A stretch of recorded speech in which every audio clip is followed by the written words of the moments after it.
Welcome everyone to the first episode of the IFSA webinar on forestry and gender. I'm Barbara Oellera, the head of the IFSA Forest and Women's Science Task Force.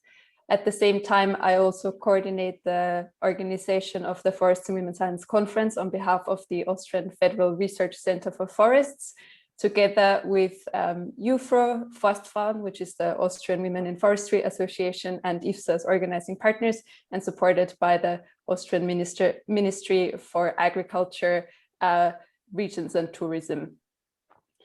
I'm very happy to welcome you to this first webinar episode leading up to the conference. Just a couple of general points at the start. This is in preparation of the Forest and Women's Science Conference, which will take place from the 12th to the 13th of April as an online conference. The participation is for free, and I would like to invite you all to also participate there.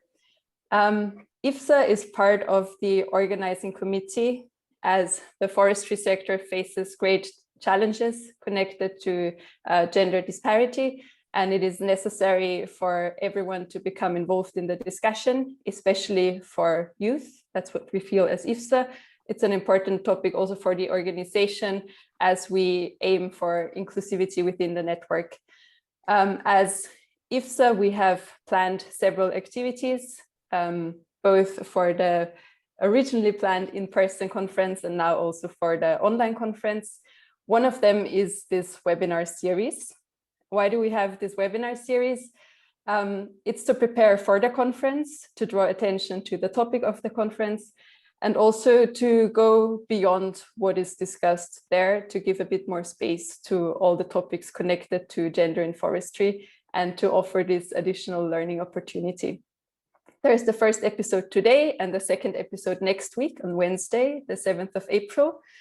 And I would also like to invite you to attend next week's webinar as well. And I especially want to thank the IUFRO Task Force on Gender Equality for their contribution to the organization of this webinar series, as they helped quite a bit with the initial development of our concept for it. Thank you very much on behalf of the IFSA Forest and Women's Science Task Force. A couple of last things. If you post about the webinar on any social media channels, please make sure to tag at ifsa.net. We can maybe also write it in the chat for you to see there, and then we can reshare and repost your contributions. And now I'm going to hand it over to my colleague from the task force, Pedro Almeida from Portugal. Hello, everyone. We would like to thank everyone for joining us for this webinar, and especially thank our two speakers, Olufsen and Maria Johansson, for being here. I would kindly ask you if you could add your countries next to your name for all our guests, and any questions that will be put in chat will be asked in the chat, will be asked after both of our speakers' presentations. I will also start by giving a short, reading a short bio about each of our speakers.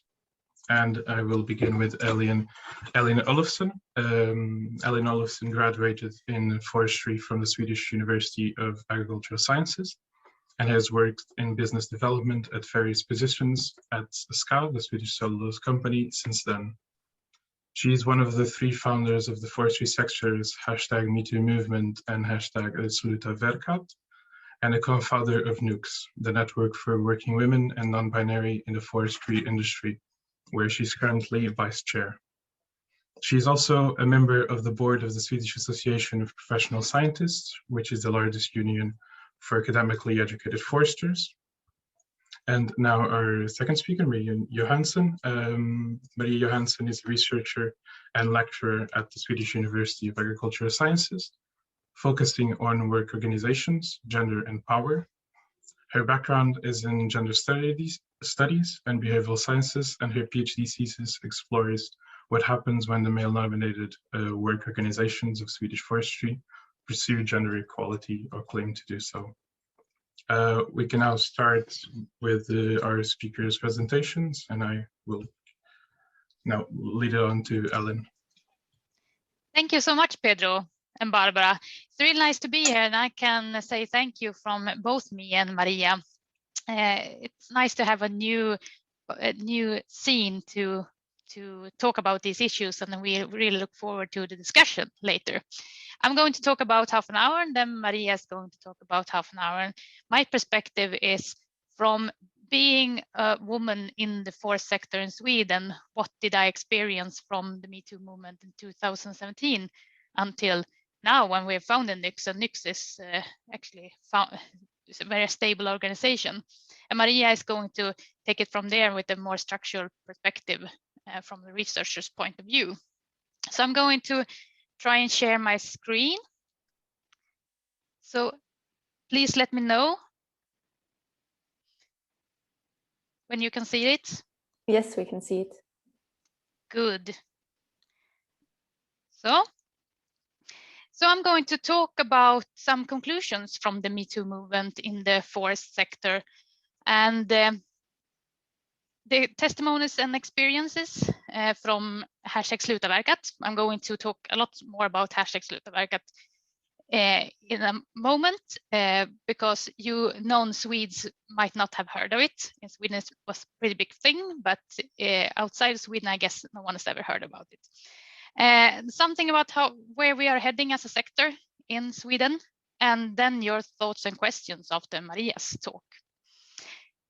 So I'm going to just give a little bit more of a personal introduction of myself. My name is Olufsen, as Pedro said. I have a master's degree in forestry from SLU, which is the Swedish University of Agricultural Science. I've been working at fairly the same company since I graduated in 2010, and I was awarded SLU Alumnus of the Year 2019 for my dedication to inclusion and gender equality in the forest sector. And this picture is very dear to me. It's actually what I do best, hiking. I love hiking, I love being outdoors, and that is the reason why I first applied to the master's program in forestry. I knew basically nothing about forest industry or big scale production of forest products. I just loved being outdoors. So the commercial for SLU really hooked me with all the vast sceneries and all the trees, and I thought, yeah, that's going to be my future. Actually, didn't really work out that well. For the first few months of these 5 years at the Foresters program, I felt like I was an anomaly, like I didn't fit in. And then I realized we're pretty many people who feel like this. The norm for being a forester, an academically trained forester, it wasn't me. I wasn't that person. And then I started to think, why is that? And then I got more comfortable with it. After 2 years, I really thought, well, I'm going to thrive in this sector. But I still had that feeling that I was someone who didn't really belong. I was like visiting this sector. And I couldn't pinpoint that feeling until the Metoo movement in 2017. I'm going to come back to that. But enough about me. I'm going to begin by saying a few words about the general feeling in the forest sector in Sweden. And people say to me, well, Elin, you can't complain. We are equal because there are no formal obstacles for women to study forest science. They used to be in the 70s and 60s, but women can study forest science. There are women who are leaders in forest organizations. You can be a leader. And there are women who have traditionally masculine jobs. And the prime argument that people say to me is women themselves say there are no problems with being a woman in the forest sector. So is this enough? We have a governmental political statement about equality in Sweden, and that is equality means women and men have equal power to shape society and their lives. And if we paraphrase this to our sector, women and men should have this equal power to shape the forest sector and their lives. And the big question here is, do we have that power? And I would say a clear no to that. We do not have that power. Of course, there are no formal obstacles left. But what about the informal obstacles? Those obstacles that made me feel like I was an anomaly, like I was a visitor in this industry, in my education. The debate can sometimes sound like being pro or against equality is a matter of opinion. Just like, for example, if you choose to live rurally or in a city, or if you choose to live in Sweden or in any other country, in itself make it feel like it's a forbidden act to talk about inequality in the forest sector, like a taboo. We who believe that the forest sector is not equal are sometimes met with skepticism about the facts. Are really women rejected in recruitment processes just because they're women? And are women systemically undervalued in a number of situations just because they're women? In the debate about equality and equal rights and opportunities, it sometimes appears like the questions are open to personal opinions. But why should we have an opinion when there's overwhelming research and there's overwhelming evidence that shows it actually is like this? And Maria is one of the researchers who have shown this. So equality inclusion should be treated like facts and knowledge, not as opinions. This is an important number, 2205. And what is this? This is actually the year when, with the current speed, we will be equal in Sweden, according to a researcher at University of Gothenburg called Nanna Gillberg. It's in 184 years, and Sweden are sometimes called one of the most equal countries in the world. 184 years. I don't know about you, but I really don't have time to wait 184 years before we are equal. In the forest sector, with our traditions, it will surely take a lot more time. Is it 50 years? Is it 100 years more? 284 years, then we're equal in the forest sector, if we do nothing. And this is despite formal obstacles, despite jurisdiction about equal pay and discrimination, and despite the Metoo movement 3 years ago. And that is because inequality is recreated every day, and by totally normal people, just like me, like you. We are humans. We as humans dearly like to believe that inequality is created by people who wake up in the morning and say to themselves, I'm going to offend someone today. And therefore, if we are able to sort these people out, then we are done. Then we have an equal forest sector. That is how I perceive that many forest organizations have handled the problem earlier. But these structures go so far back and are so integrated with who we are as people and who we are as organizations that they are hard to see and interpret without insights. And that is why the testimonies in the hashtag Metoo movement, and specifically for the forest sector, the hashtag Sluta Verkat movement, are invaluable. On the 17th of December 2017, we released Sluta Verkat. Me and Matilda and Victoria, who started Sluta Verkat. The months from September, when the Metoo movement really grew in Sweden, to December is what is called the Metoo autumn in Sweden. That was because industry after industry published their own stories and specific hashtags. Teachers, police women, actors, engineers, doctors, everyone. And our Slutaverkat came a little late because me and Victoria and Matilda, we thought we were taking a big risk and hoped someone else would do it.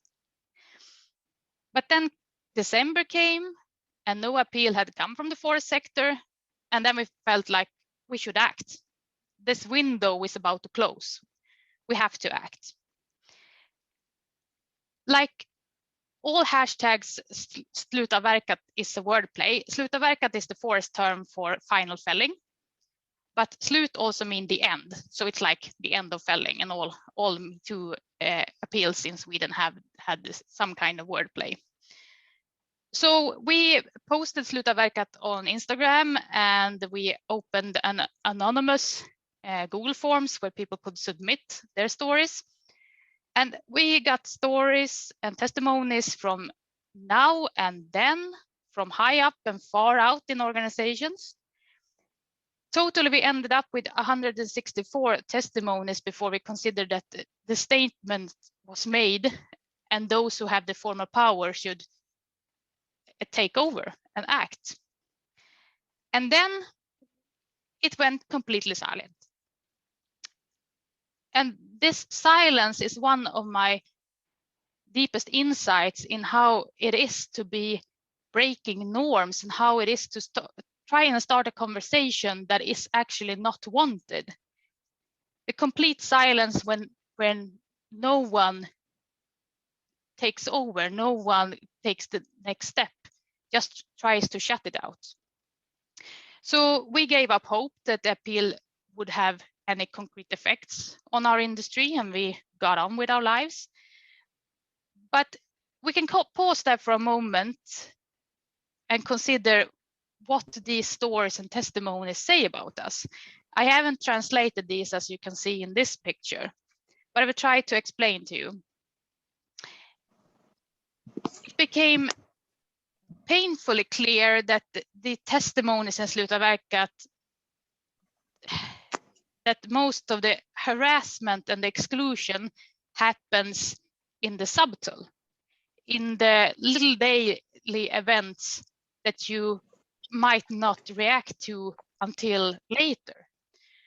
Those situations with colleagues and friends and students that give you that little feeling of what was that really?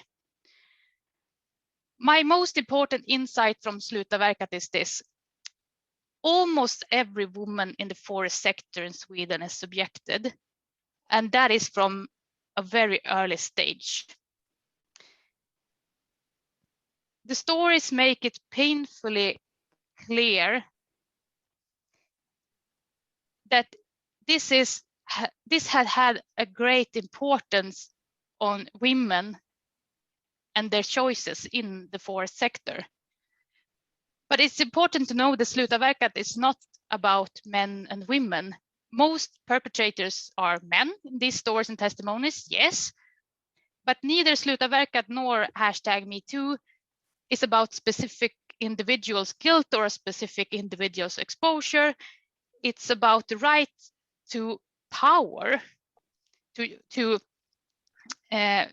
have an impact on your life and your society that such a clearly lopsided or edged gender distribution give rise to. So in Slutaverkat, it has emerged that small innocent forms of male power, like interrupting, commenting on women's appearances, they value the way women are employed or promoted, they are closely linked to serious and even the most serious forms of abuse that we have experienced testimonies about. This means that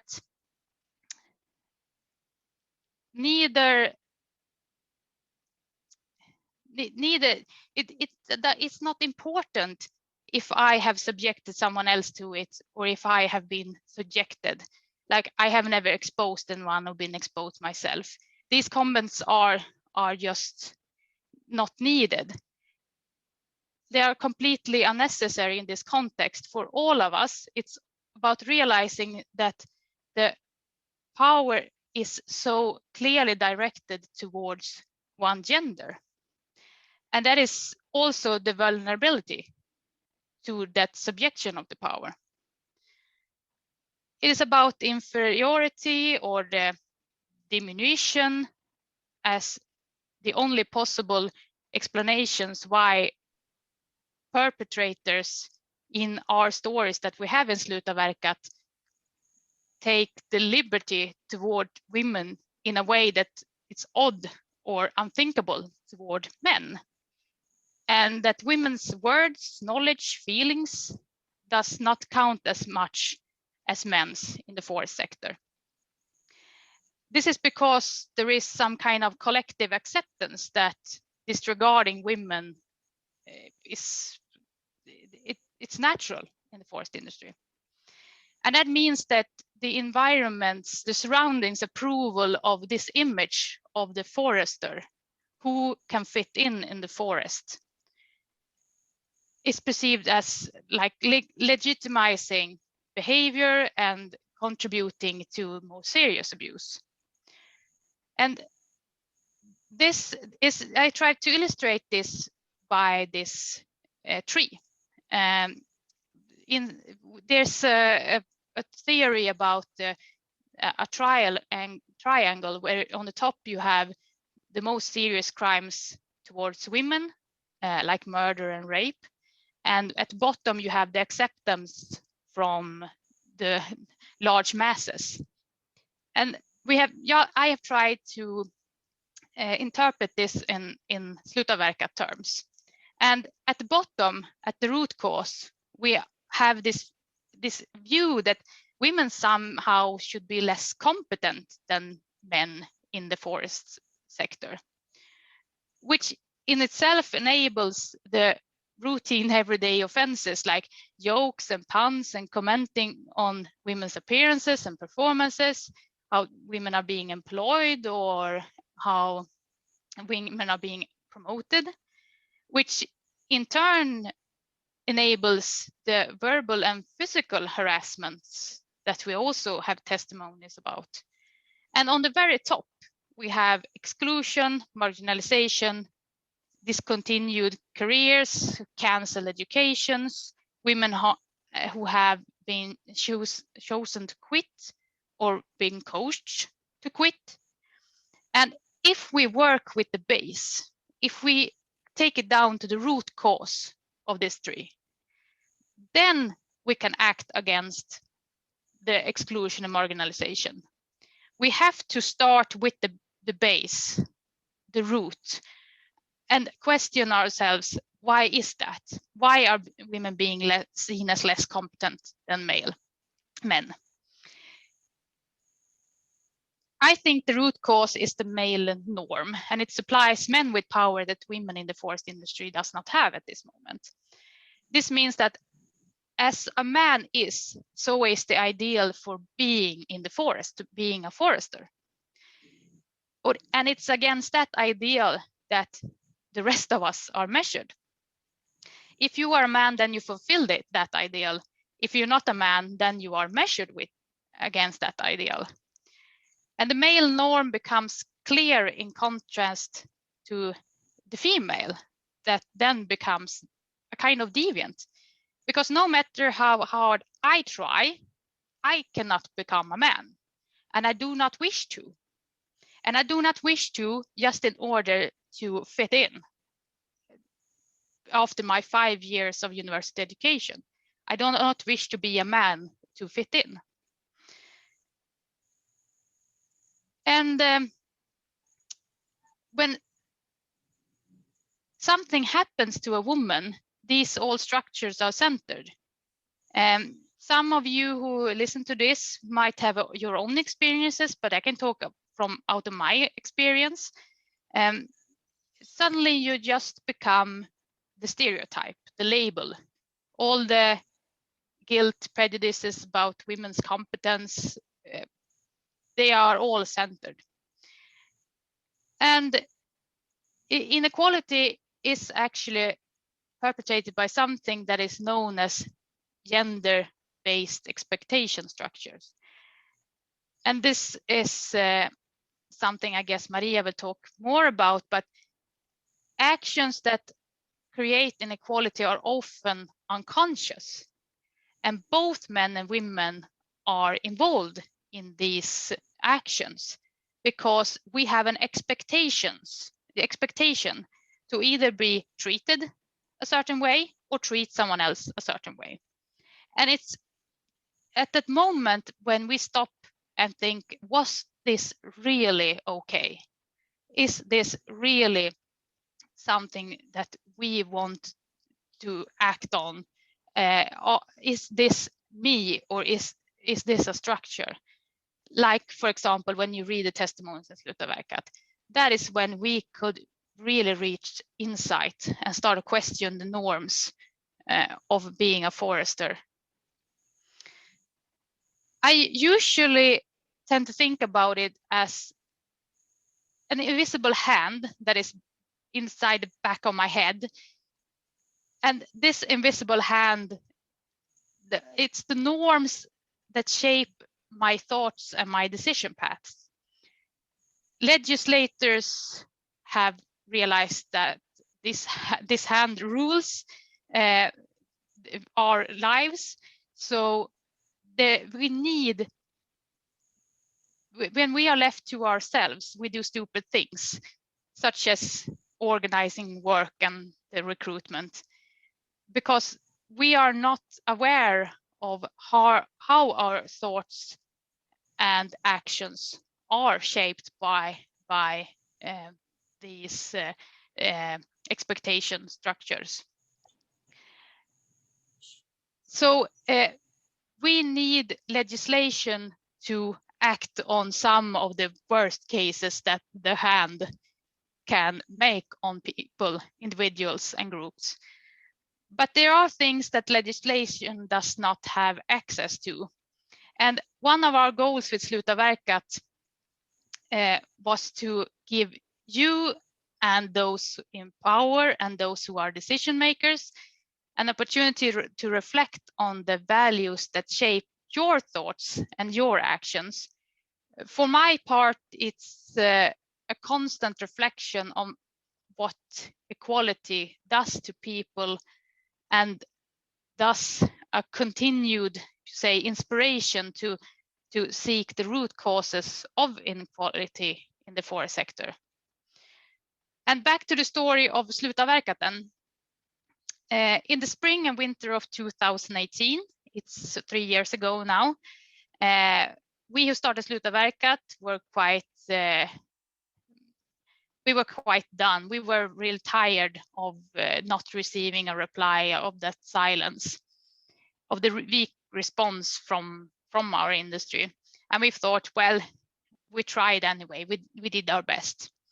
But what we did not know was that the call had started thoughts at the Foresters program at SLU.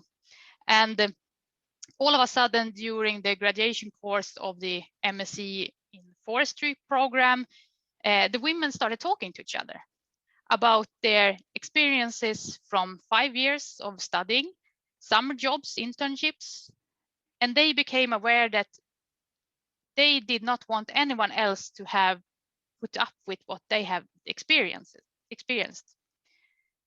So I was contacted in March of 2018 because they had agreed that it was inevitable that they should come out and talk about their experiences, and they had to act. So they would write an open letter to SLU and the forest sector.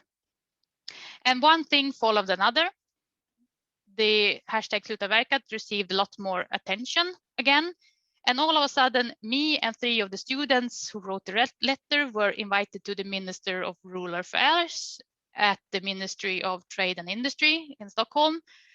And they had called for a roundtable meeting there to discuss with representatives of all forest organizations in Sweden.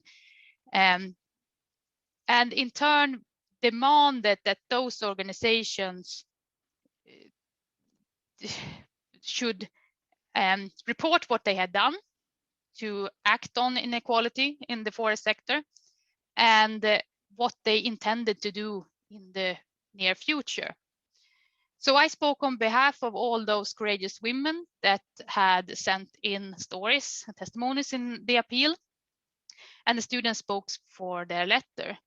And this content actually became a governmental assignment to Skogsstyrelsen, which is the Swedish Forest Agency. So they started up a program to pick up pace, to increase speed in the equal rights work in the Swedish forest sector. And in hindsight, that was a really large thing. That was a really momentous milestone. I don't think we actually realized it by then, but we had actually started to shift things in the Swedish forest sector. And another very powerful outcome that when I look back on what actually happened is that this is, for me, what Metoo is all about, turning the ownership from keeping quiet, laughing along, leave the situation, just to be able to go on with my daily work, to be able to use my 5 years of forester's education. Women now, including myself, started speaking up, stating limits, holding our ground, and that had never happened before. So just by breaking the silence, the power structures started to shift. And the energy that came from this appeal had to be channeled somewhere. So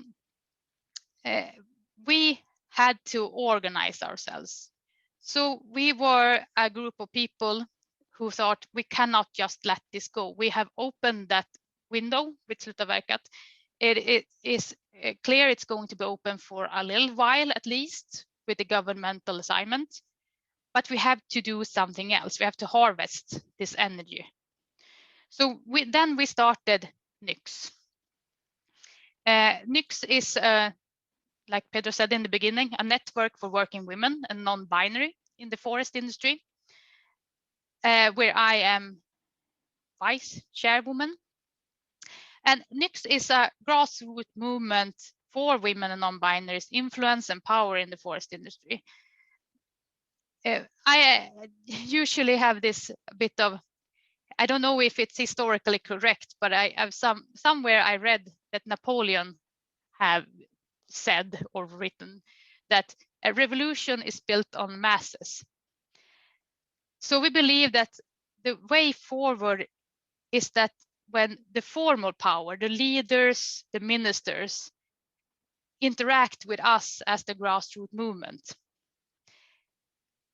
But everyone who works with NYKS and gender equality can testify that this takes a lot of energy, and this takes a lot of our time. We actually dedicate our free time to try and make the forest sector equal. So here is what I think about the nearest future. Organizations should really take their responsibility to put time and resources into this. And this is what we actually can see. Forest organizations in Sweden are really taking these questions seriously now. So NYKS is not a solution to a problem, but NYKS is the support to finding that right solution. Because I firmly believe, and this I will take with me until I retire, you should not quit the industry or back away from opportunities that you have the right to take just because you happen to be born in a certain gender. We have a lot of room in the forest sector for a lot of people, and we have to widen that space that fits people of all backgrounds, all ways of life. Because when we do that, that is when we can build this industry that actually is going to help with a lot of the problems that we can see in the near future. So as an organization, as NYKS, we are certainly not done before men, women, and non-binaries have equal power to shape the forest sector and our lives within the forest sector. So I'm going to give over to you, Maria. Thank you, Elin. Always as inspiring to listen to you. Super interesting. Even if I've heard it parts of it before, it's always inspiring and quite hard introduction to follow and try to live up to.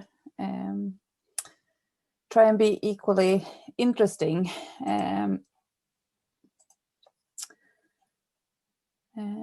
Can you see my screen now? Can I see my screen now? Yes. Perfect. Perfect. Just gonna see if I can adjust these screens a little bit so I can see as well.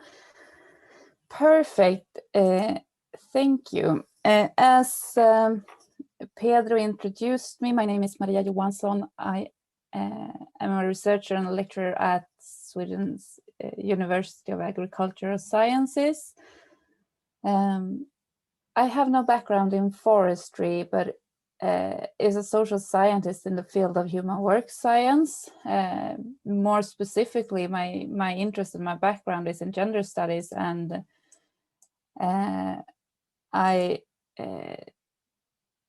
I'm interested in how people at work conduct their work generally, and what happens in specific organizations when these organizations pursue gender equality, or at least claim to do so. The title of my talk today here is Gender Equality and Organizational Change, and how Metoo reshaped the narrative on gender equality. And I will get back to that a little bit, but I'm going to start with kind of a background here. With over the past decades, the Swedish Ministry of Rural Affairs have pointed to gender equality as a key factor for the forestry sector in order to be profitable and sustainable and an attractive employer for a broader recruitment base. A gender equal forestry sector is argued to be more competitive, and in 2010, I think it actually was in 2011. I apologize for mixing up the numbers, the years here. In 2011, the Ministry of Rural Affairs launched this national strategy identifying the gender segregation in the sector as problematic from several aspects. The title here depicted in Swedish, but in English it reads "Competitiveness Requires Gender Equality," and that's kind of the this will serve as kind of a backdrop to many of the measures taken for gender equality in recent years. And as part of this strategy, numerous activities and gender equality interventions and efforts were initiated in areas ranging from non-industrial private forest ownership and our education and working life and so on. And the focus of my thesis has been, with this national strategy as a backdrop, the area of working life, investigating and trying to understand what happens when these forestry work organizations do gender equality. So the title of my thesis is Business as Usual, Doing Gender Equality in Swedish Forestry Work Organizations. And the aim was to kind of increase the understanding of how gender equality is done within these male-dominated work organizations of the Swedish forestry sectors. And I'm asking questions on how do constructions of gender equality affect the conditions and the possibilities for organizational change, and how are the kind of organizational patterns and practices that facilitate gender inequality constituted. And I'm drawing on experiences and empirical material from 2 different research and development projects that kind of emanated from this national strategy, where increased understanding, increased scientific knowledge on these issues were identified as a part of the work that needed to be done, so to speak. Elin gave a very hands-on introduction to how norms operate within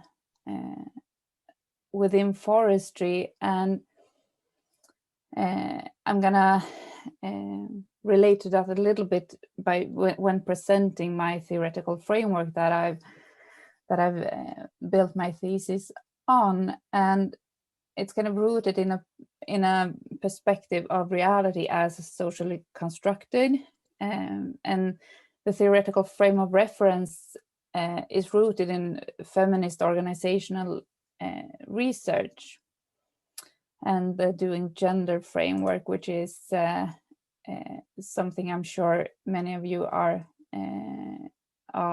familiar with. But the Doing Gender framework argues that gender can be understood as a routinely and methodical and recurrent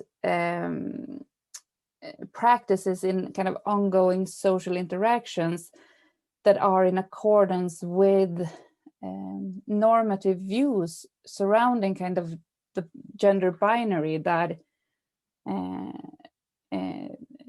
are at the center of these constructions of gender. And forestry as being heavily male dominated, also constructions of masculinity and how masculinity is done within the setting is of interest. And gender can also be described as a kind of way of organizing social practices or actions or doings, if you will, where these actions can be kind of configured into larger units. And masculinity and femininity are ways of conceptualizing or naming such configurations of gender practices. And these concepts, masculinity and femininity, are inherently relational and kind of constituted in contrast to each other. And within a organizational context, I would argue that Doing Gender as a theoretical framework is particularly useful, since it allows us to kind of investigate how gender is continuously created in the relationships and interactions between people at work, and how these constructions have consequences for how men and women are categorized in relation to spaces and resources and work tasks, for example. And gender, or more specifically conceptualizations of gender, is of course also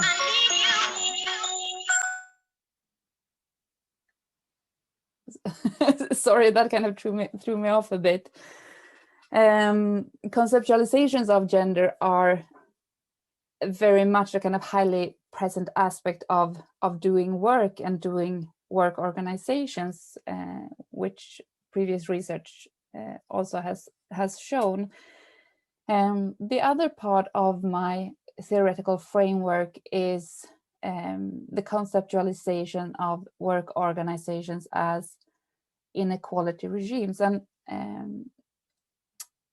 the formal work organizations have traditionally, both in research and in practice, been understood through a framework of rationality and control and predictability, and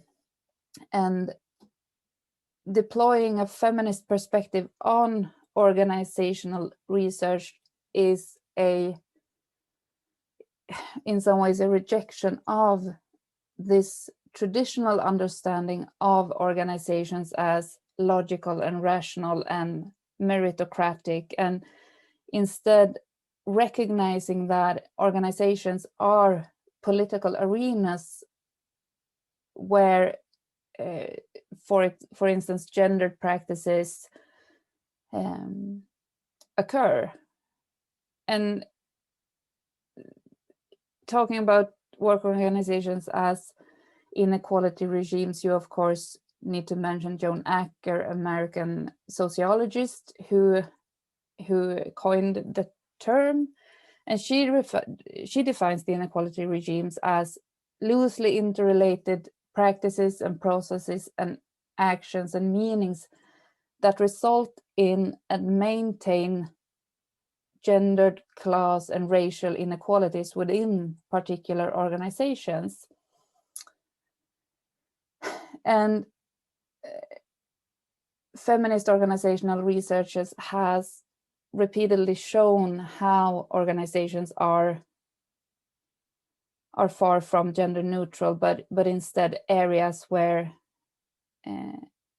we do gender. And this is a kind of way of understanding and explaining how gender patterns can continue within organizations despite the obvious injustices that occur. And the same, of course, also applies to class inequalities or racial inequalities or injustices. And according to Acker, gender segregation and gender formation also takes place through organizational structures and symbols, and as well as individual interactions. And examples of structures is, of course, vertical and horizontal segregation that is very commonly found in workplaces where men and women usually are found at different levels and in different kind of areas, and where they perform different kinds of work tasks, and where also what men do is commonly valued more highly, and to central parts of an organization's culture that prescribe how men and women should behave or should dress and so on. And the interactions refers to both formal and informal contexts in which inequality is recreated, such as a meeting or a coffee break or any other setting that is also kind of described within the testimonies in Slutaverket that Elin was describing. Similarly, you can also perceive gender equality as something that is continuously constructed. And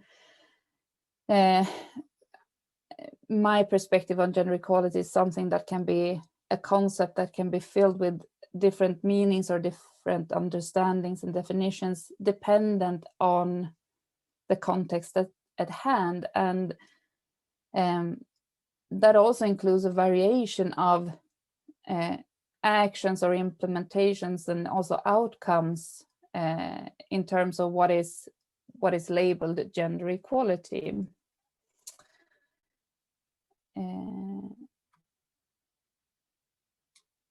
So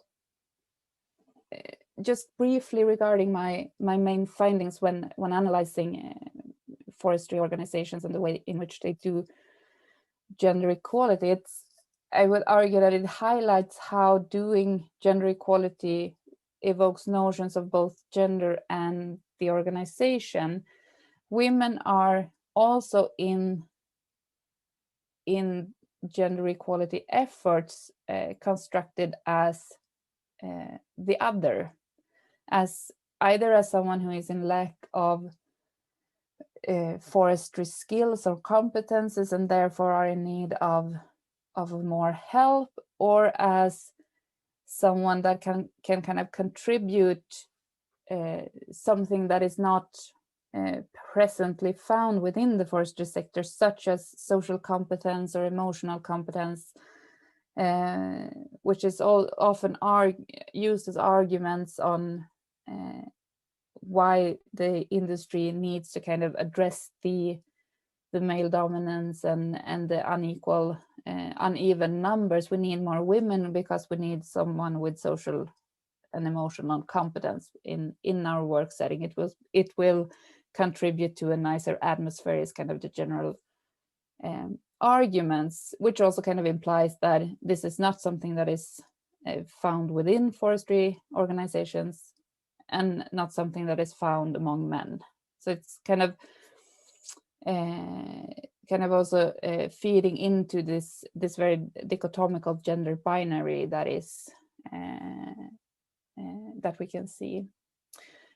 Men and masculinity is mainly absent from the doing of gender equality in my empirical material, just as notions of the organization. When men are kind of brought to the focal point of gender equality work, it's the other men that are perceived as problematic, often working class men in the rural who are kind of ascribed problematic attitudes towards women or so on. But we of course know, not least from the testimonies of Slutaverket, that these kind of attitudes are found in all parts of organizations. Nevertheless, at the few instances that men are present in discussions on gender equality, is the kind of other men, the rural, poorly educated working class men that are kind of perceived as problematic. The organization is very much perceived as rational. It's not seen as an arena for producing or upholding inequality, for example, which is also kind of manifested in how gender equality is not really related to the core activities within the organizations, but instead many organizations argue that we can perhaps target the people at school, for example, instead of trying to kind of reshape the organizational routines that contribute to or uphold inequality. So that's a main challenge within this. So in general, gender equality is not understood by the organization studies as processes that that concern the organization or men, but understood as something that might concern women. And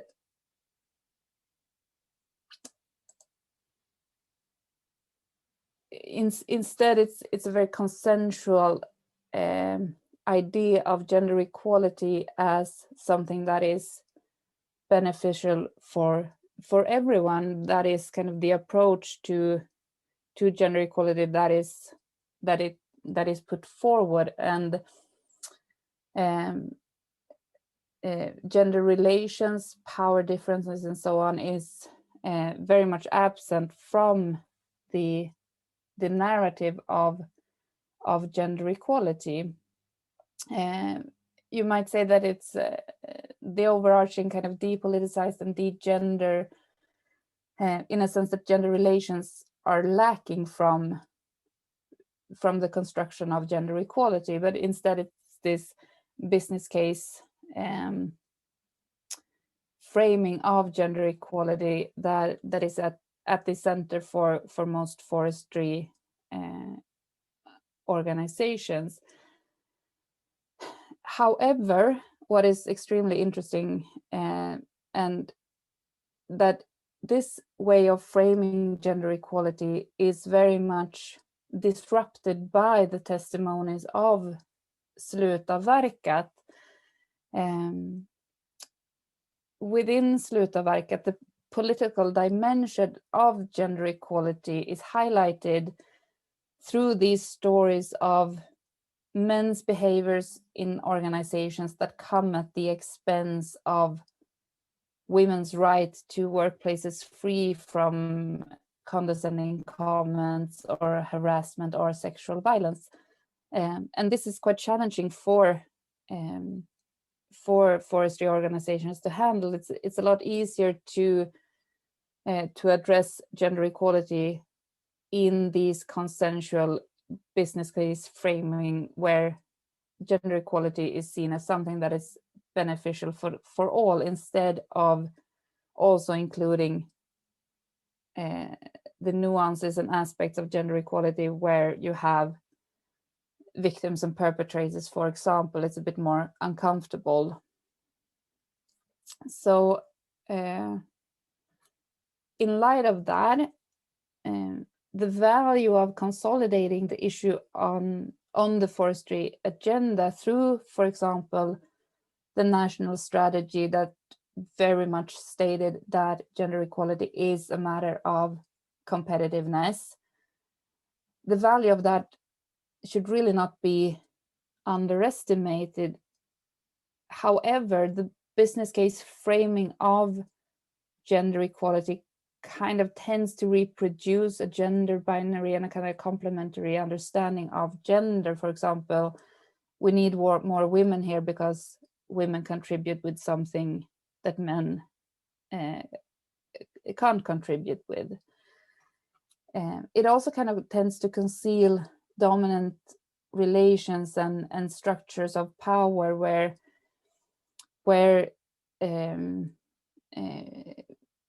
resources or spaces are unequally divided. These issues are not really made room for within the business case framing of gender equality, which I would argue inhibits the transformative potential of gender equality measures at organizational as well as sectorial level.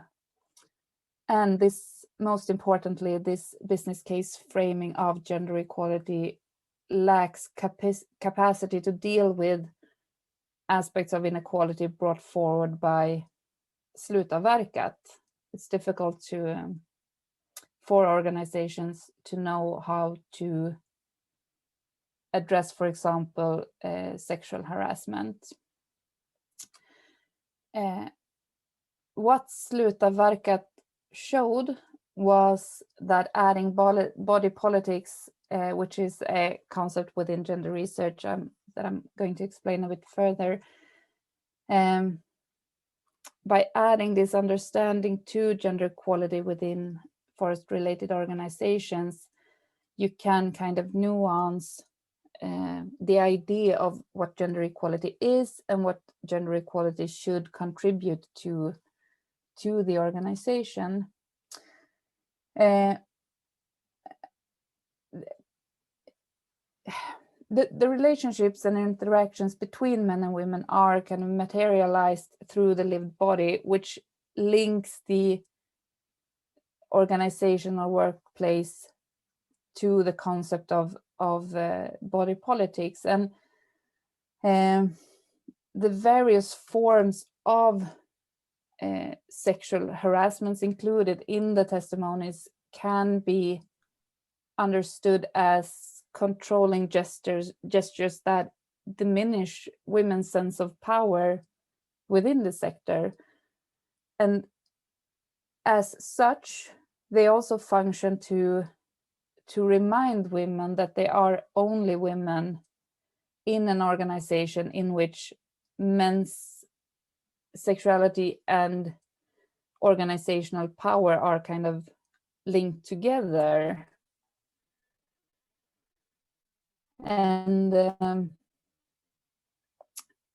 by structuring different bodies within different spaces, the practices and processes of these body politics also provide various subjects' position and associate them with particular meanings, and in line of that also with different set of room for action and agency. I'm gonna change to the last slide. Sorry, was a bit too fast. And the stories within Slutaverket give examples of how these practices both kind of embrace and exclude bodies, making some bodies the norm and other bodies deviant. And the entwinement of gender-based violence and the gendering of the forest-related competence and organizations is, I would argue, kind of at the core here. And the question is in center should of course be also men's responsibility in upholding this culture where this can take place, and meaning that the not all men are perpetrators, but I would say that all men benefit from being assumed as competent, for example, in a way that women are not. I don't know if I maybe should stop there.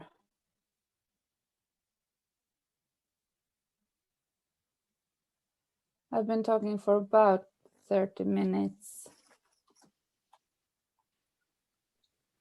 You're fine if you want to add anything else now at the end. Well, then perhaps maybe I'll do just kind of a brief visual timeline of this, where the Ministry of Rural Affairs in 2011 launched the National Strategy for Gender Equality, and then in 2017, what Slutaverket showed was that this way of conceptualizing gender equality was a bit insufficient. It needs to also accommodate a capacity to deal with the kind of unpleasant aspects of gender inequality. Nevertheless, in 2019, we had the Ponce episode. I don't know if you're all familiar with this, when forest machine manufacturer Ponce was shooting a calendar for 2020, and when this went viral, a lot of top names in forestry were very vocal about how they disapproved of this way of portraying women and in relation to forestry. And that quick and unanimous response, I would argue, would perhaps not have been possible before Slutaverkat. Nevertheless, in the comment sections, we could still see that this was contested within forest-related organizations and so on, there where some didn't see the problem and had a lot of issues with managers and leaders in this industry being too politically correct and trying just to kind of gain easy points. So the issue isn't settled, far from it, but it's there has happened a lot since Slutaverkat in many ways, I would argue. Perhaps I will stop there a bit. Would you like to fill in anything, Elin? I guess we will have a lot of interesting questions. That's hopefully will fill in all the gaps. Maria and I have talked about this quite some time, obviously, and in quite many forums. So we really want your questions to just help us clarify. So if anyone has questions, please write them down in the chat. And while all our viewers are doing that, we organized 3 questions of our own that we will ask. Our first one is for Ellen. And is you said you were taking a big risk when starting the Metoo movement. What did you mean? Did you fear consequences from your then workplace and future workplaces? And how do you navigate it around this fear? Yes, we were certain that we were taking a big risk because we had observed and we've heard stories about women and norm breakers from the forest sector before, and we knew what had happened to them. Whistleblowers tend to be celebrated in the short run, but in the long run, they often get quite a lot of problems. So it was a calculated risk, and we tried to navigate around it by being anonymous. But when we were called down to the minister to talk about Slutaverkat, I had to step forward to announce to my employer and to the industry that I was one of those that has started this appeal. And I can say that I've been a bit naive. From the beginning, I thought, well, this had not had so many consequences for me. But then I've realized that all my work for gender equality and for inclusion in the forest sector is not viewed as something that is positive. It's just that I blocked out the comment fields and I blocked out the comments from colleagues, because gender equality in Sweden is like everyone's for it until you have a specific question. So it's like everyone's for equal rights for humans. But when you get to a specific question, like Maria said, when it comes down to sharing the power or sharing the resources, then it can get a bit difficult. And I've been asked to tone down myself and to take a step back and to be a bit cautious with the leaders in this business, in this industry, because it takes time, and this culture, it has to change over a long period of time. I don't really buy into that, and I know that a lot of women and non-binary in the forest sector in Sweden won't buy into that, so to speak. And the calculated risk that we took, I have not seen all the consequences of it yet, but I can cite or borrow the words of one of the students that wrote that appeal in 2018. She said that if this is going to be my workplace, then I choose not to participate. So that is my feeling as well. If this forest industry in Sweden can't take my engagement with gender equality and human rights, then this is not the place for me. And that has given me the strength to continue, even though there has been a lot of resistance.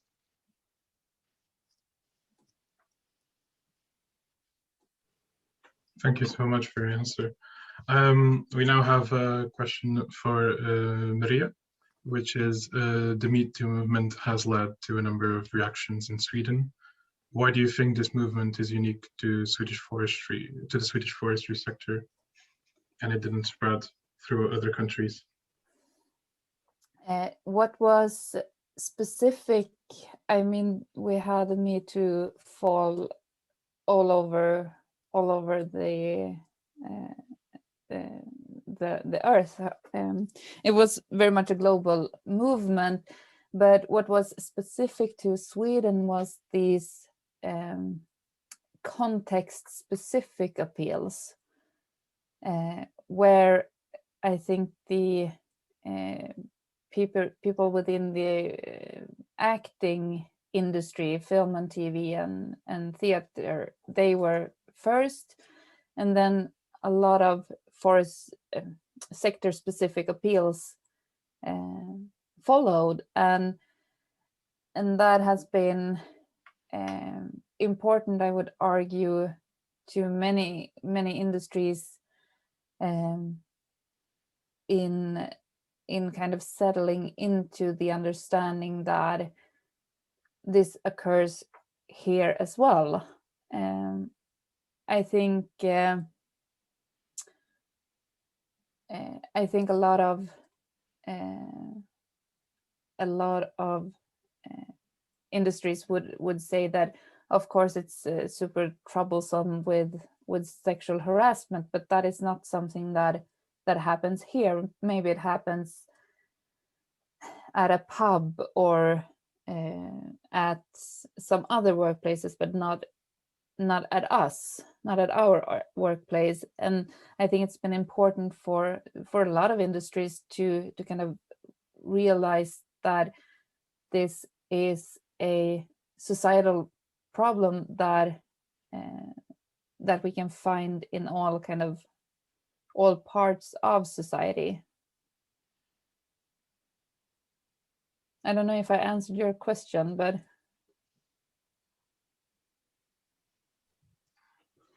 I think yes. Thank you. Yeah. thank you. So now for our third question, we go back to Ellen, and we would like to ask another, which is it possible to read some of the testimonials as a non-Swedish speaker? Perhaps if you have a really good translator, they're all in Swedish, but we have, I forgot to say that we have an open Instagram account that is called @Slutaverkat, with spelling that you've seen quite some times now during my lecture. And there we have all the stories and testimonies. And if you click on the picture, then you get the whole story underneath it. So if you can put that into like Google Translate, then you can get a sense of what it is like. I think Instagram in itself has a kind of translate button as well.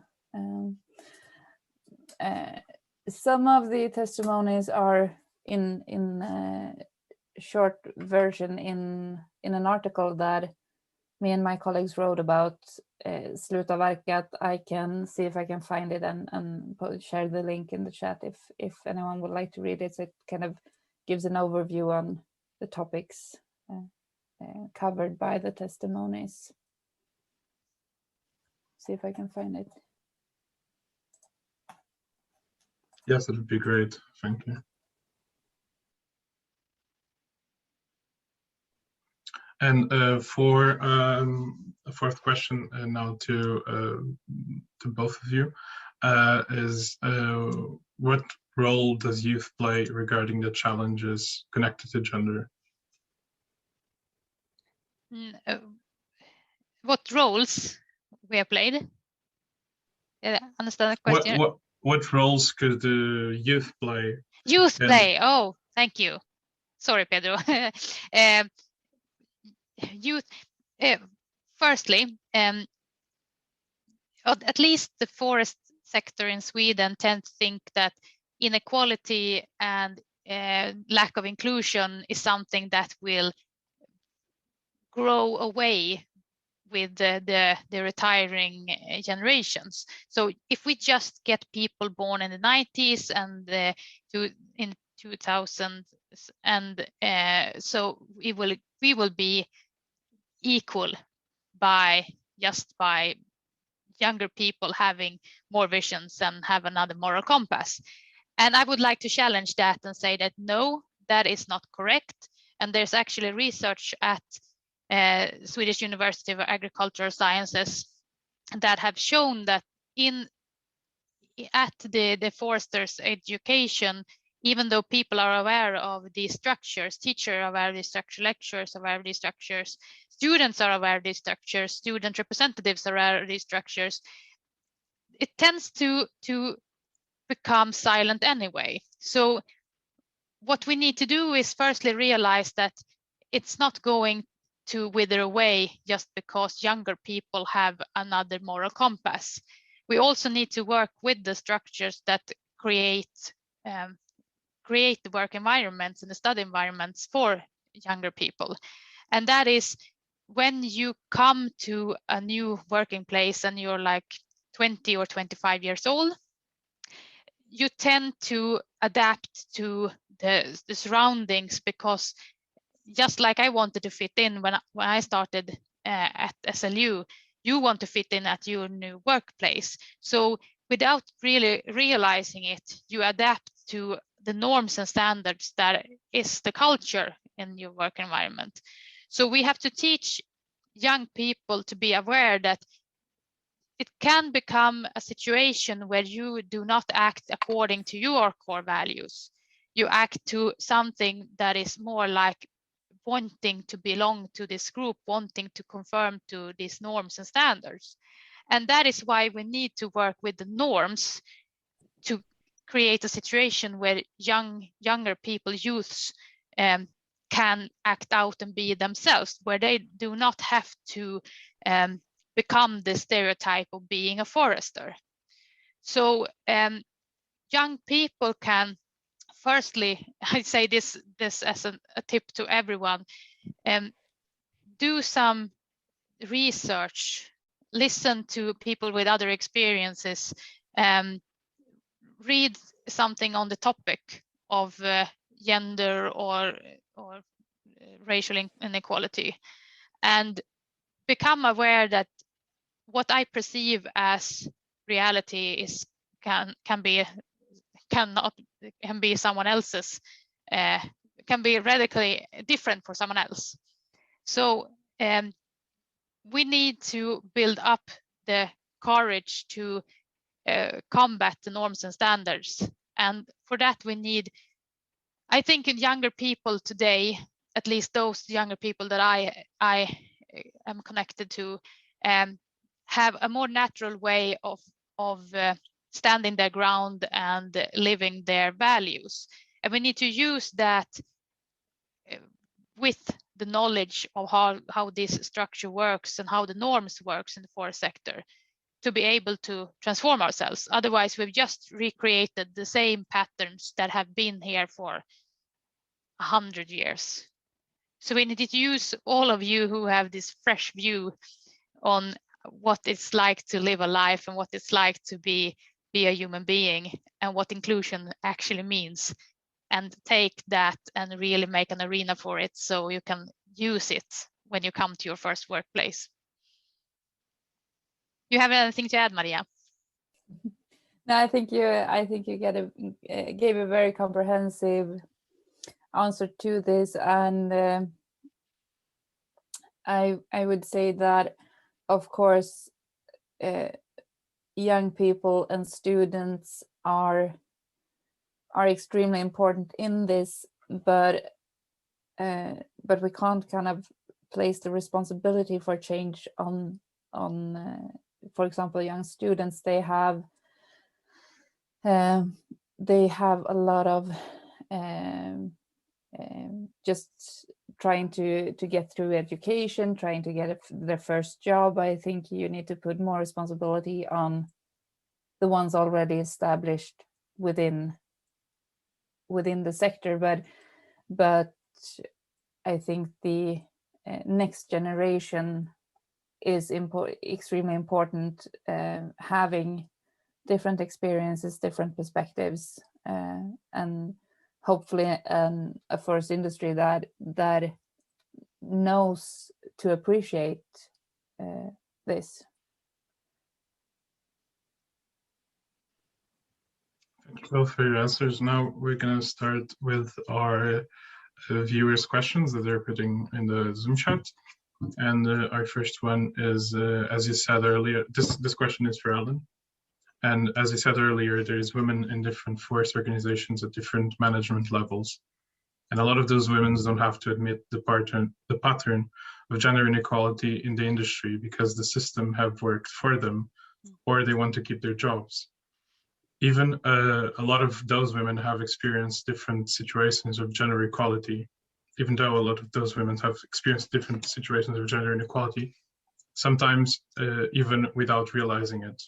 What would you say to those women, some who doesn't see this pattern of sexism or don't want to express their thoughts in fear for different forms of harassment? Thank you for that question. It's really interesting, and it's actually one of those questions that I talk to my friends a lot in NYKS.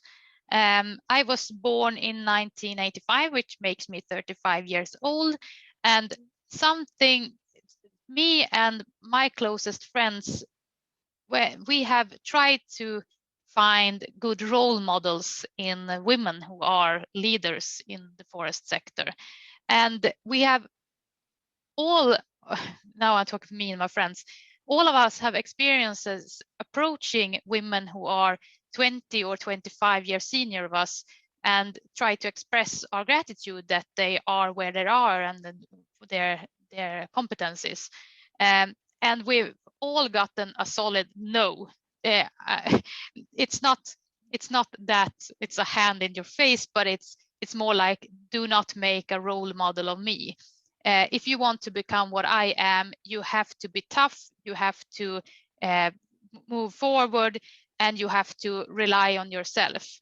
And we born in the 80s, and I guess those born in the 90s are like, what? Why shouldn't we cooperate? Why shouldn't I be able to have you as a role model? But when we've started to talk about this, we realized that those women, they're mainly born in the 50s and 60s and sometimes in the 70s as well. They have reached the positions that they have because they have competed not with men, but with other women. So they have learned to compete with women and view other women as opponents rather than as a means to strengthen each other and to make other women go forward. And this is quite, it's quite difficult because these women, they are victims themselves, of course, as this questioner proposed, of what they have experienced, yet they benefit from it in a certain kind of way. And what I have done and what my friends have done is actually you've just started asking those women.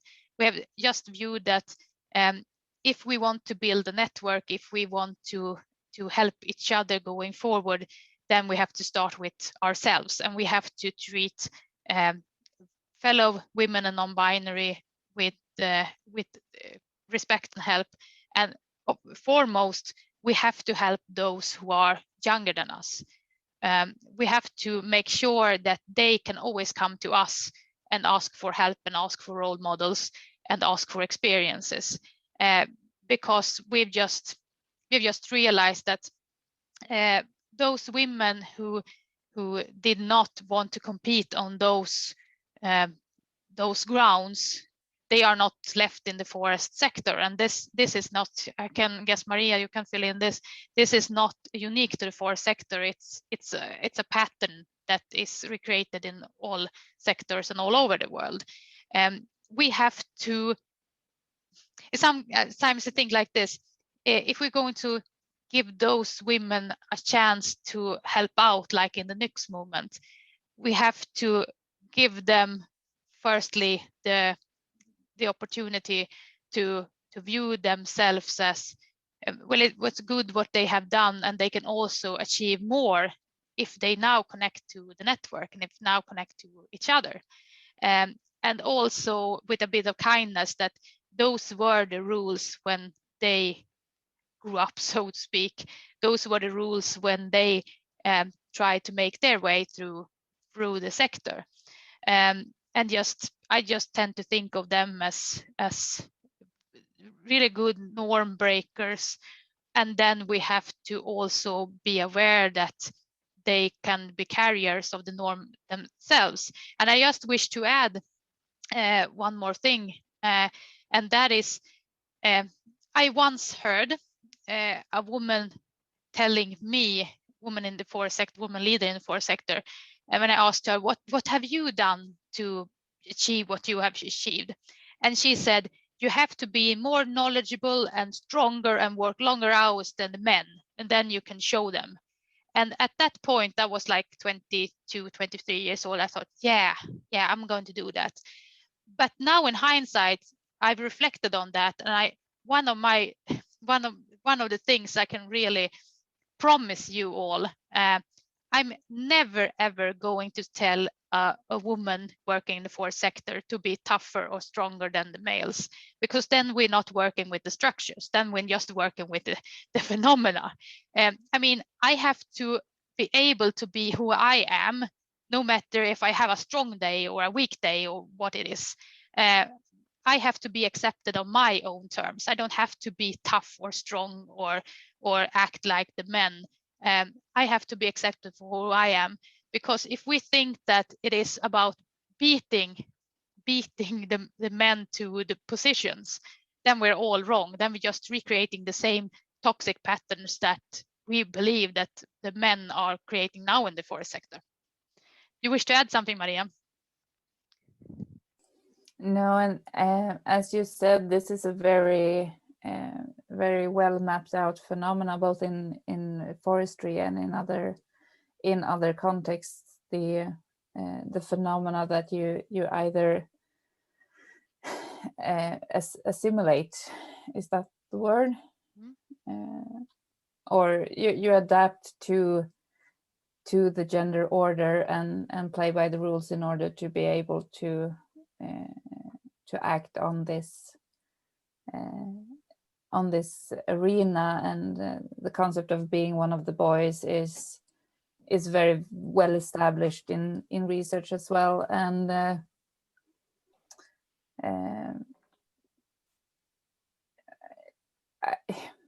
so sometimes I'm being personal and not researcher me, but the personal me, I can sometimes tend to be a bit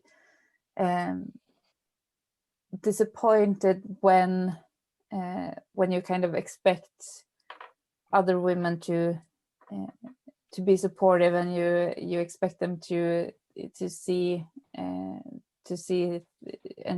have a kind of shared experiences, but I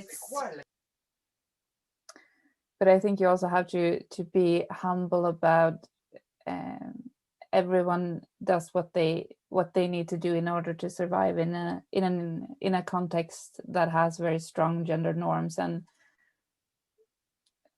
I don't know what I would say to them, but it's a common phenomenon, and it's very interesting that it works the way it does. But I think it's also important to be humble in the struggles that they have fought, and how they, just by being in the industry, they are breaking a lot of norms, even if they're not vocal about gender equality and unequal structures. So I don't know if I can speak. go ahead. Yeah, I asked the question. I think it's really interesting to see your different challenge. I'm in Quebec, Canada, and since we're very far, but I can relate to a lot of problem and challenge you face, and I really appreciate your answer. It's really nice, because I see I struggle a lot with that, trying to have older women as a figure. I work in wildfires here in Quebec, and it's a male-dominated area. And I've been here now for 3 years, and trying to make my place, and having a woman, older woman, as an example. I found it really, really hard, because I wouldn't identify with them, like to fight and to be almost to lose your femininity to be successful, and keeping your essence and what you can bring, and being a woman, it's really, really hard. Always having negative adjective related to like typical feminine trait. Yeah, my English is rusty a little bit, but yeah, thank you for your input in that. I could relate to a lot of stuff you said. Thank you, Vicky. It shows that it's not a Swedish phenomenon. It's a human phenomenon.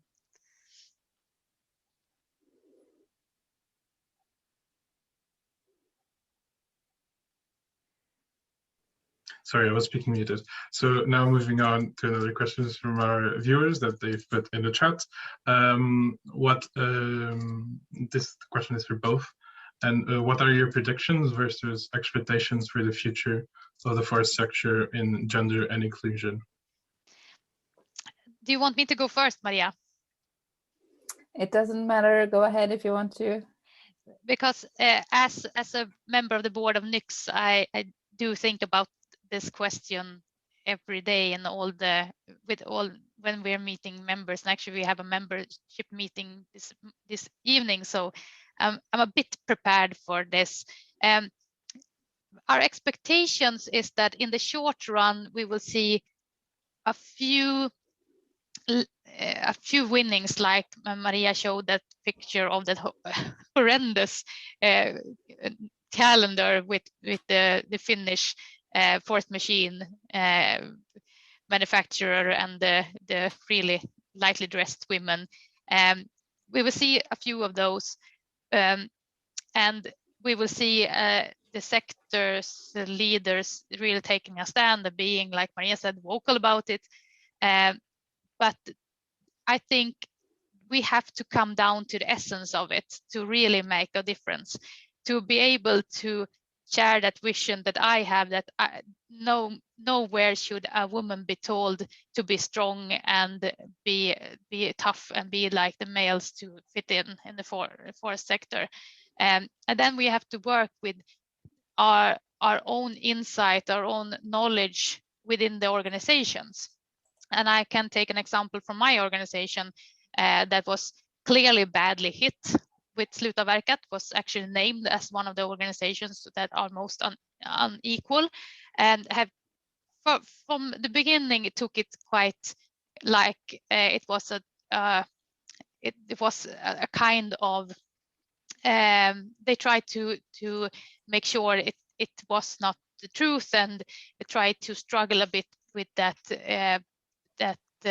image that was depicted in Slutaverkat, but then realized, okay, we have quite a lot of problems. We need to mature in this. We need to take steps in order for this not to be repeated again. No, we should at no point from now on deserve another Me Too movement.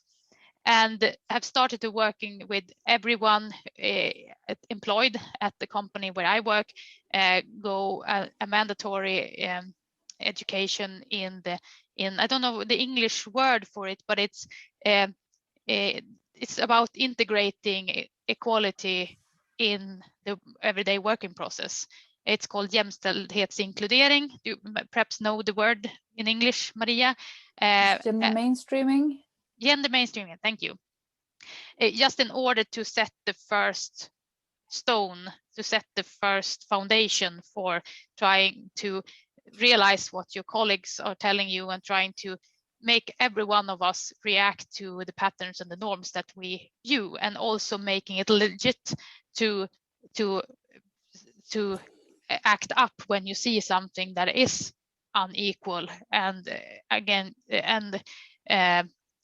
are working with along with the recent norms, not with us trying to make a new culture.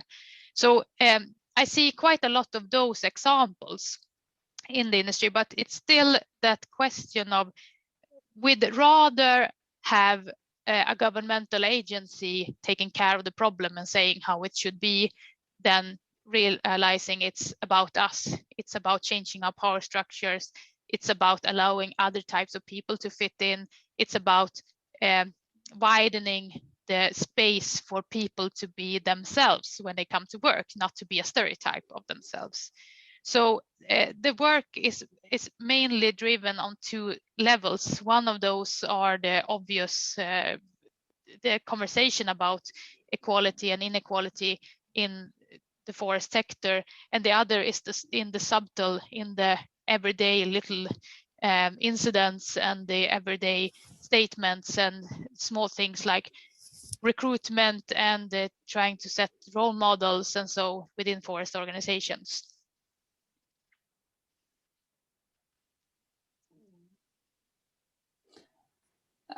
I need to say that I'm optimistic about the future. I think it's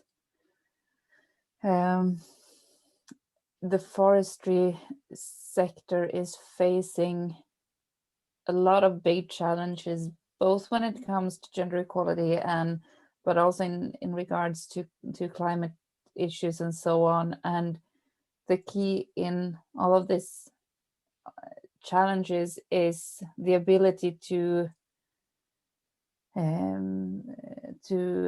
renew perspectives and think in new ways of what you take for granted, I would argue, and therefore they don't really have a choice but to develop in many of the kind of issues related to gender equality is the kind of traditional ways of thinking, and you have everyone in the sector has kind of the same background, and you have the same, you've all been to the same education, and everyone knows each other, and that's problematic in terms of that you kind of socialize into a certain way of being. But it also means that once these issues are kind of getting the discursive room to be discussed, it's also easy for all of the industry to follow, in a sense, where one go everyone tends to follow in terms of how the sector, at least in Sweden, is quite homogeneous, and once they get moving, I think they kind of just need to keep going, or else we won't really have a forest sector to talk about. And that goes for a lot of challenges that faces the forest industry, I think. I just want to add two short things. One of those things are there has been a clear pattern that diversity equals innovation. And I would say it's not a surprise that we have quite a low rate of innovation in the forest sector, because as Maria said, people are educated in the same places, they have share the same interests, and they also have the shared networks. So we need to open up and be more diverse, then we will get more input and more innovation when it comes to the large societal challenges like the debate, like combating climate change. And I also want to add that in Sweden, there's currently one woman who is CEO of a forest company, and there are like 35 forest companies, and they used to be 3, but the other 2 had 1.5 years on the spot before they got exchanged for a man. And I have never heard about a man being a CEO in the forest industry who only gets 1.5 years to pick up pace at their work. So in that sense, I can be a bit negative, because we have such few women who are CEOs and such few women who sit at boards in the forest sector. But we as NYKS are going to change that. I can vow you that. Thank you for your answers. Another question now for both. Based on what Ellen has said, Sweden is supposed to reach gender equality in 2205, which is a surprising forecast, considering that Sweden is considered one of the most advanced countries in gender equality. While talking about gender in forestry in IFSA, it has happened that some people have mentioned that gender discrimination in the forestry field is not a problem in their own countries. How would you react to those statements? Well, based on my own experience, because now I'm going to be frank with you, when I studied forestry and when I started working 10 years ago in the sector, I thought, wow, there really is no problem being a woman. I get to be on the ads for my company. I get more attention. They really like, oh, young women in our company, here they are. Until I realized that was the problem. I was being made being made a kind of model for how women were supposed to be, and that in turn inhibited other women. So I have made this journey myself, from being totally unknowledged about inequality, realizing what was the problem with my settings, and then turning out to start this Metoo appeal. And I think that a lot of people are somewhere on that spectrum, from total unknowledgeableness to really tipping it over and realizing that we have a structural problem. And I think I can talk for both of us, Maria. From the moment you realized that there is structural injustice, no matter what discrimination grounds you talk about, then there's no going back. It's like the toothpaste is out of the tub, the tube. You can't go back, and it's like jumping into a black hole. There's no exit way. And I use that realization and that insight to help educate my surroundings, because I choose to believe that no matter if they're women or men or non-binary, if they are not reflecting on their own privilege or their own situation, then they need to see the other side of reality, to see someone else's perspective. Because being so in the center of things, like my male colleagues who are 45 years old and are bosses already, and so on, they tend to lose a lot of perspective that would make them more complete as human beings. So I'm going to conclude with that I believe I do not have an obligation to enlighten my surroundings, but I care so much about people, even those who are who are unenlightened. So I take the liberty of trying to enlighten them. We have, thank you for the answer, of course. And we have another question from our chat, which was addressed to Ellen, but I think maybe we could address it to both. We are curious what are the implications of this movement for other countries, especially in other continents, such as Asia, as the Asia Pacific region. This question is referring to NYKS. I could say that if we would get a question from another country or continent to NYKS or to us behind Slutaverket and so on, we would love to help. We have already participated in quite a lot of research that has been conducted not only in Sweden but globally on women's rights and the agricultural sectors and the forming of networks, and in some way also like internet activism, which I guess we sort under. So if we get the question from NYKS to be, we would love to be able to help someone else to start their own network or start their own appeal.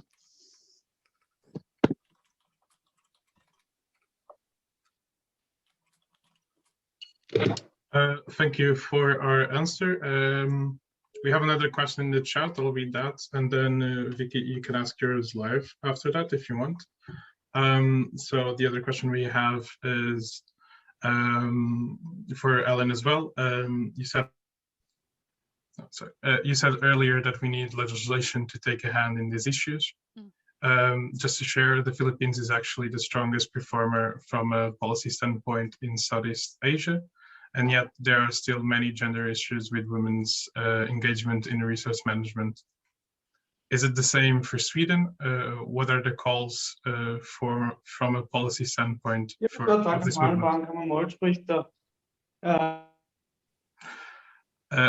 Just reading the last part. What are the calls from a policy standpoint of this movement? Thank you for the question. Sweden is one of the most equal countries and so on, and yet we have to have legislation, and yet we have to have a firm hand in this, because when people are left to themselves, they tend to make up their own power structures based on gender bias and so on. And when it comes to research, I have to take your help with this, Maria, but generally speaking, one of the reasons why we can see we see the same structures in Sweden. We see that there are a lot of women who are students who have better grades, better social skills, better merits. And then we see quite a lot of women who are PhDs, but then the pyramid just, well, on the top we see just men. And that is the segregation that Maria talked about. The women and men are found in different sectors, both in different sectors and in at different levels in those sectors, at different jobs in those sectors. So we need legislation in order to make sure there's not systemical discrimination.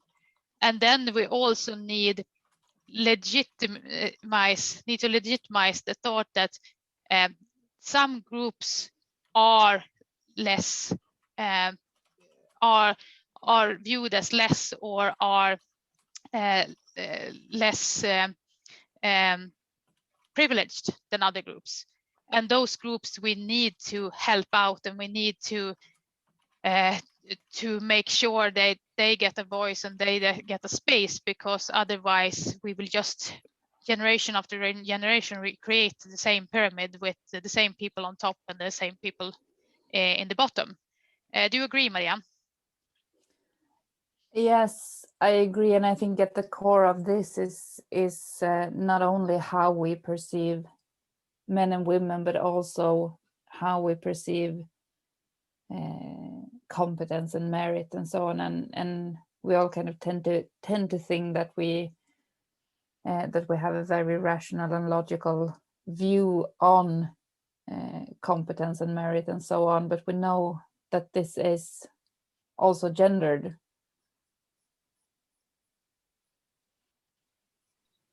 Thank you for your answers. Now, Vicky, you can ask your question, and it will be our last question just to try to keep to schedule. Yeah. My question is regarding one of your previous answer. You talked about the woman CEO in the forest industry. I think like it would be very nice to have more women in head of industries, that's for sure. But in my experience, what I could live every time I'm in a situation of leadership or having a team, I'm faced to a lot of challenge that I think a lot of men don't. Expressing authority as a woman, two men, is can have a lot of challenges. Just last autumn, I went to California on wildfires, and I had a team under my control, and I ended up asking myself a lot of questions, putting myself in question because I couldn't do the job with the guys because it was kind of old-fashioned minded kind of men's, and it frustrated me a lot. I put it on myself, and it had an effect on me for many weeks, many months, because I had a lack of confidence. I thought I'm not good enough, or I do it wrong. And I think that's something a lot of women face in front of a leadership situation, where you have to ask people to do some stuff. And regarding wildfires, sometimes it's security, so you need to be really straight and direct. So my question is, what would be your approach? What would you tell women who are in a situation of leadership to to be able to be respected without being angry, competitive, and wanted to beat other women? Just being good, you know. Be respected and still be yourself. That is exactly what I hear. Thank you, Vicky, for your question. I'm a manager myself, and I've had some years reflecting on this, because I knew the theory before I took my managing job, and I knew that I would, from the moment I stepped up to lead my group, I would be treated as someone else. And now we can say that, well, everyone's like that. Men, it's not a question of gender, but I firmly believe it's a question of gender. I'm trying to make this answer short, Pedro. I can talk about women and leadership for a very long time, Vicky. So I'm just going to conclude, make a short answer. I'm in that experience myself that you talk about. I'm in that experience where I used to be one of the, sorry for the expression, one of the guys, like one of those people who were enablers and helped the group coming forward. And now when I'm in management, all of a sudden I get quite a lot of other expectations. When I say no or point directions or make up a strategy, all of a sudden I'm like, what you call it, you said aggressive. I think that's a good answer. When I think I am clear about what I want and where we are going to not with respect to my group, because I have a really good group, but with other leaders, when I make requests to them, when I make statements, they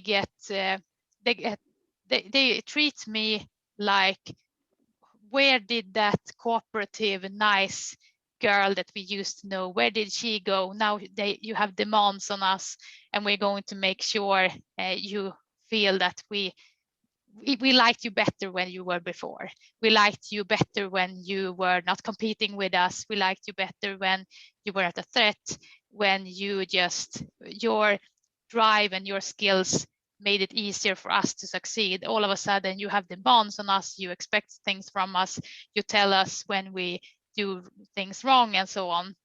And I believe that's one of the reasons why women step up to become leaders, because we have we are socialized to those skills and we have the competencies.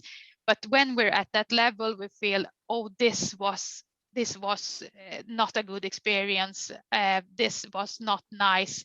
Back then, when I was not a leader, it was I had a really a better. It was better. I was more accepted. I was more. I was more one of everyone, and that's why women tend to step up and then step down, because we are measured from a different standards than the men. We are measured from the standard that we are supposed to be. We're supposed to be nice, but not too nice. So it's a very narrow corridor that we are supposed to fit in. We're supposed to be driven and motivated, but not too driven and motivated, because then we're a threat. And we are supposed to be very clear spoken and be aware of what we want to head to, but not too much, because then we're bossy. And I think that sums up my experience. And I just want to send this out to you, Vicky, and the other people who are in this experience are going to be in this experience. Don't give up. The initial reaction is, if I just step down or change my line of work, I will get that comfortable feeling again, because it's really uncomfortable to be treated like you're bossy or you're not nice, or and everything that we are taught to be when we're growing up and at school. And leadership, one of the things with leadership is changing your surroundings. And I think if I get to stay where I am, if I get to produce results, if people are seeing my example as I could be one of those women who help other women to be able to be themselves and still be leaders, because there's a ton of research that shows, okay, women are now accepted as bosses, but they're same time viewed as being rude or a bit difficult to be around. And also I would not hang out with a woman manager at my spare time. I could hang out with a man manager at spare time, but not a woman, because she has to be not nice because she is a manager. And that the feelings that you gave proof to, I have had those feelings. I'm in some of those feelings, just that feeling that the whole surroundings just conspires to put you back where you were before. And we have to help each other to just endure this and come forward and work with the structures and see that there is another future, and that future needs a diversity of leaders, and at least it needs a lot of women as leaders. So you have to be aware that we are not able to control our minds all the time. We're not able to control the structures. But what you are feeling is not about you. It's about what you are, a woman at a typically male job. And I found very lot of comfort in that thought. They do not dislike me. It's because everyone here is trained to view men as leaders. So I just have to, as long as it's not taking such a great toll on me that I cannot be who I am, then I'm going to endure this. I'm going to be here because I'm good at what I do. It was a long answer. I could talk 2 more hours about this, but it's really thank you for your important. answer.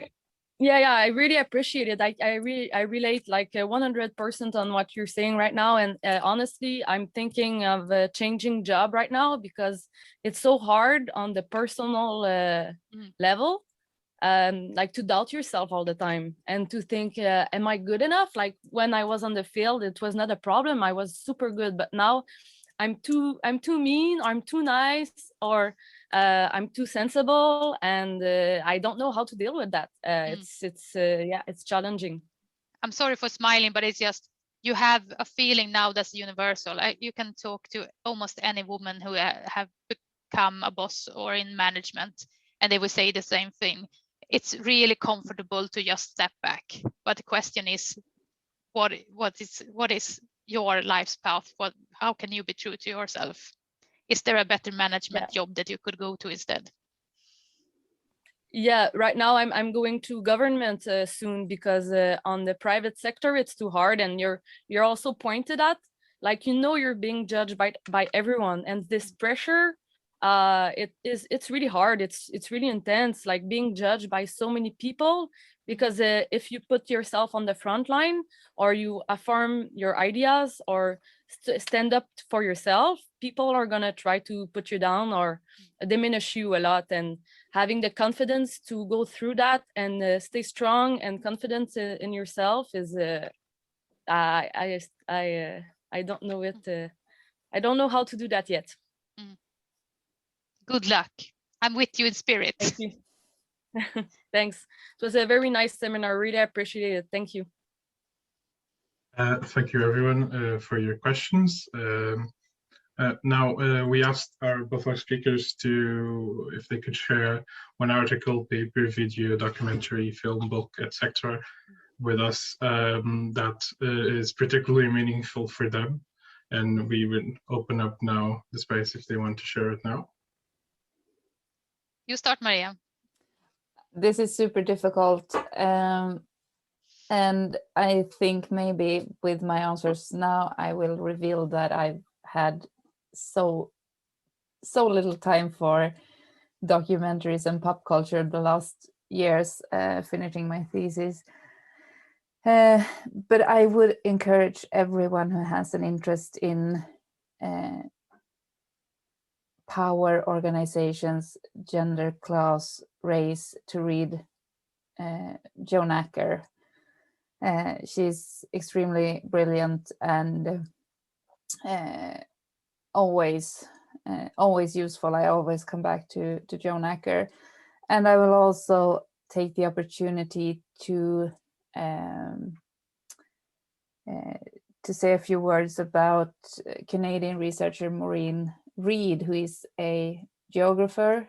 To start with, I don't know if you're all already familiar with her, but she also does really super interesting research on intersecting power structures in relation to sustainable research management, and also manages to cover issues related to indigenous people and so on, which is super important as well in this forestry context, I would argue. So my recommendations would be Joan Acker and Maureen Reid. So when we got this question, I said to Pedro and Barbara, oh, that's really hard. I know a lot of inspiration in Swedish, but then I realized on my bookshelf behind me that I have one of my greatest inspirations from when I was a student up to where I am now. And that is an American researcher, sorry, there. American researcher called, I'm going to go to Kathleen Reardon. The book is called It's All Politics. Winning in a world where hard work and talent aren't enough. She used to be a researcher before she fell ill in a terminal disease, fortunately. So she's not producing any more literature, but she's also written a book called The Secret Handshake that is about the same thing, actually, how to navigate through working life when you as a student come out and think it's all about merit and my competence, and then you hit the wall because it's about another level as well, and that is the political level of being at the workplace. So It's All Politics by Kathleen Reardon. I highly recommend it to anyone. Thank you very much for these recommendations, but also on a very general level for everything you've said during this webinar. It has been extremely interesting and also very inspiring on a very personal level for me, but I'm sure for many others who are here and who have listened to this as well. It was an absolute honor to have you as guests of our first webinar episode. Thank you to all the participants who joined. I would also like to invite you to next week's episode, those who have come before us, which is on Wednesday next week at the same time. Then there will be an online delegation at the Forest and Women's Hands Conference, also with a pre-conference day on the 9th of April. The deadline for that has been extended to Friday this week. So if you're interested, definitely apply. And I would also, of course, like to invite all of you to register for the Forest and Women's Hands Conference, which will take place from the 12th to the 13th of April. And I'm looking forward to seeing many of you there. Thank you for joining today. We will now share all of those links in the chat as well. So you have access to them, and hopefully see you next week on Wednesday at the same time. Have a great rest of your day. Thank you. Thank you so much. It was super fun. Thank you.